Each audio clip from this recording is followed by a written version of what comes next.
What's up everyone, John from Beyond ARTV. It's time for your weekly injection of 7 on Sunday. And today we're going to be talking about 7 terrible songs, original ones that were made for movie soundtracks. Now you guys have requested for a long time for me to talk about movie soundtracks, perhaps 7 that I love or 7 scores that I love. And honestly, while I love movies, I am by no means an expert there, and I don't honestly have the time to sit through and watch like tons of films so that I can bone up on my knowledge and be like, oh, this is an amazing one, this is a great one, this is an awful one. I know what at least songs stand out to me, and I know scores that I like from movies, but today I'm going to be talking about original songs that were made for the sake of a movie. Now, a lot of these I feel were just shoehorned in, lazy, just completely lackluster and nonsensical in the fact that they're just worked in or else written trying to come from some sort of perspective relating to the movie, except they don't feel that way at all because they were probably written last minute and the producers,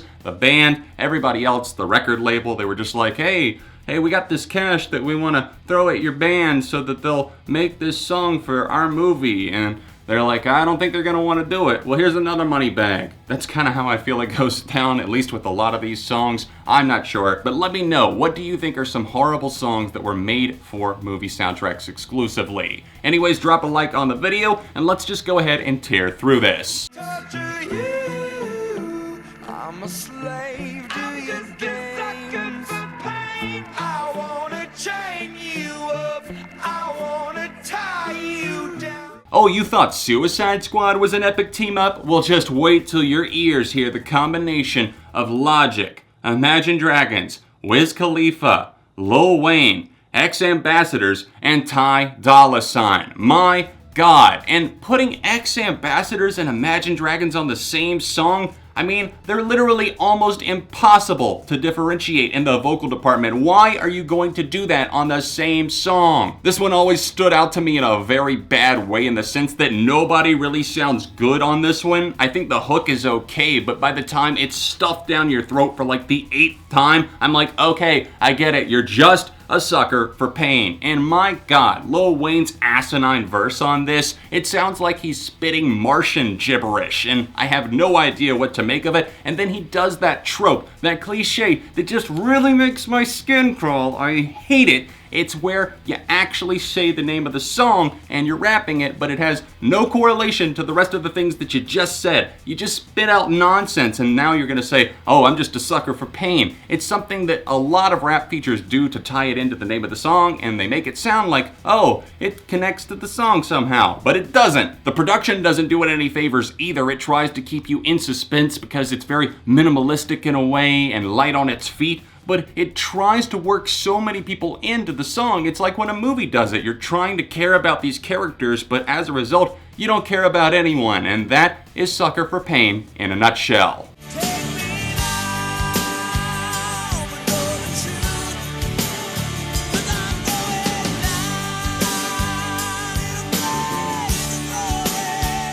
What do you do when you have a massive hit on your hands in the 1980s and the studio comes back and wants more of something just like that? Well, on my number 6 pick, Jon Bon Jovi answered back with a song for Young Guns 2, which actually kind of feels like a sequel or else a copy and paste to his own song, Wanted, Dead or Alive. The name of the song that he made for Young Guns 2 is Blaze of Glory, and on paper, it's fine. My only issue, and I suppose the qualifying factor for it actually appearing on this list, is the fact that it just feels way too similar to a song that he already crafted that was huge. It wasn't even a deep cut or anything. Wanted, Dead or Alive is a song that most people know. I'm a cowboy on a steel horse I ride. Everybody knows that, right? You played Rock Band back in the day, I'm sure. And then if you listen to this song, you're gonna hear a lot of similarities.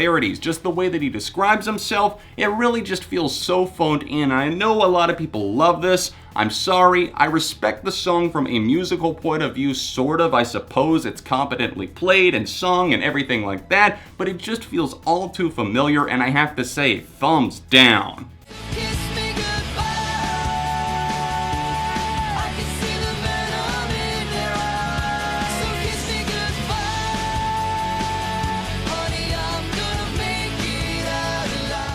You guys know I had to pay respect to the #1 film of all time, Snakes on a Plane, by talking about a song on its soundtrack. And what's the name of the song? Well, at number 5, we have by Cobra Starship, actually their debut single, ironically enough, Snakes on a Plane. Bring it! For whatever reason, Decadence Records and Fueled by Ramen handled the soundtrack release for Snakes on a Plane, so as a result, we got a lot of those artists from the scene at the time in 2006. And Cobra Starship had just been signed. This was their debut single, but it wasn't just Cobra Starship here. It also had William Beckett from The Academy Is, and also Travie McCoy from Gym Class Heroes. There's a lot of familiar faces in the video, but overall, what went wrong with this song? Well, for starters, it sounds like a generic as hell anthem that's trying to be like, oh, you know, bring it, I can handle anything. But exactly what does this have to do with the movie, that this couldn't be used for literally any action movie or any movie in general, probably? I guess Cobra Starship's lead singer sounds okay here. He definitely got a little bit better as the years go on, and I definitely have a weak spot for some of their songs like The City Is at War, and even Never Been in Love, the last song before they broke up.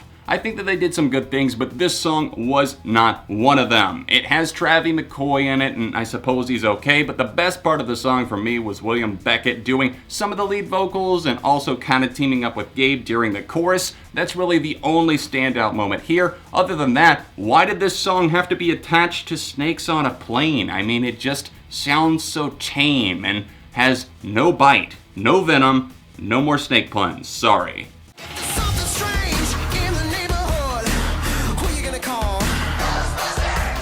If there's something weird and it don't look good, who can you call?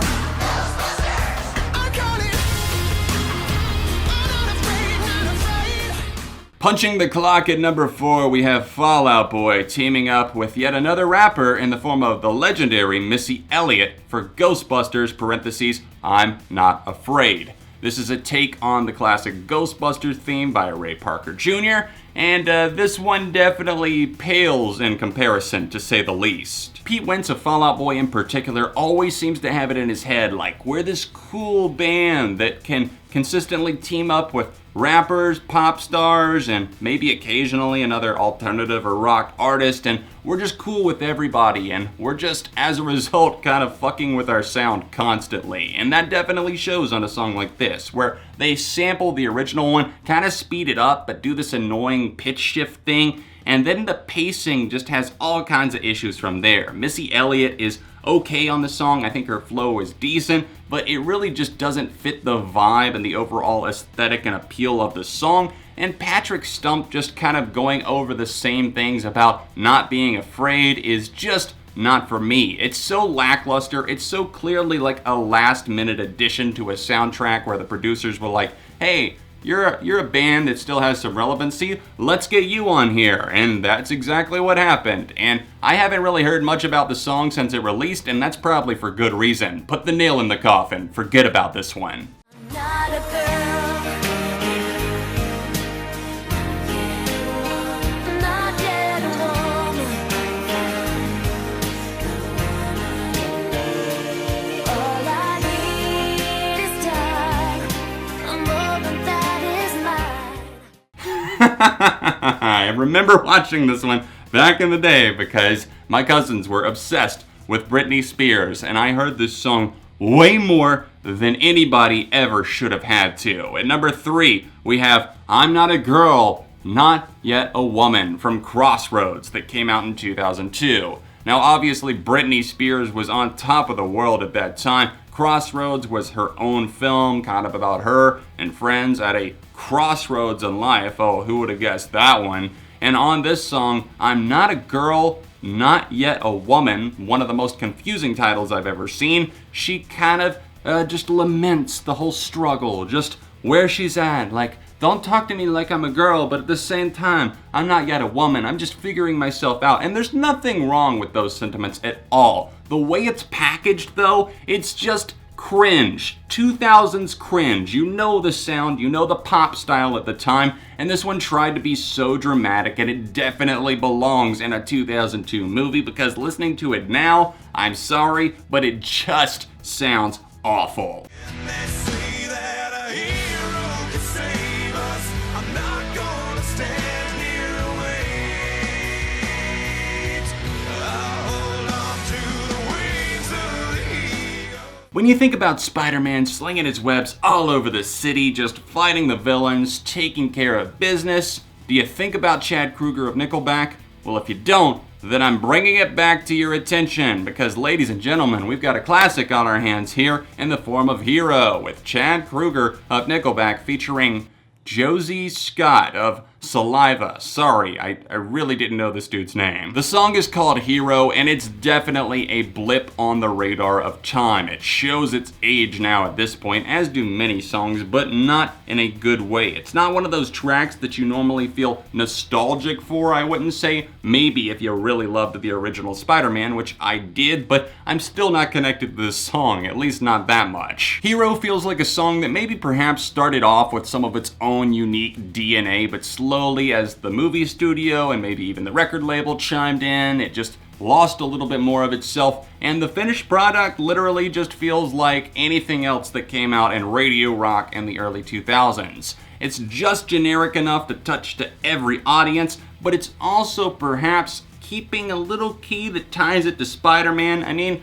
not really. I mean, the music video, sure, but the song itself, it's generic as hell, and it can be played to really any audience. And still to this day, I know there's people out there that are nostalgic for this, and I just don't find myself in that group because I'm able to watch Spider-Man and, fortunately enough, not think of Josie Scott and Chad Kroeger teaming up for this song called Hero. Because I'm happy. Clap along if you feel like a room without a roof. Because I'm happy. Clap along if you feel like happiness is the truth. Calm yourself, remove the anger, talk to the people. At number 1 on my list of terrible songs made exclusively for movie soundtracks, we have Happy by Pharrell Williams. This despicable track was made for Despicable Me 2. And if you've been following my channel for a while, this is probably coming as no surprise to you. This song deserves to be thrown off of a cliff, burned, and then burned again because it's just so faux happy. It's trying to be the super upbeat thing. It's like taking your crown and then it's lifting it. It's like, hey,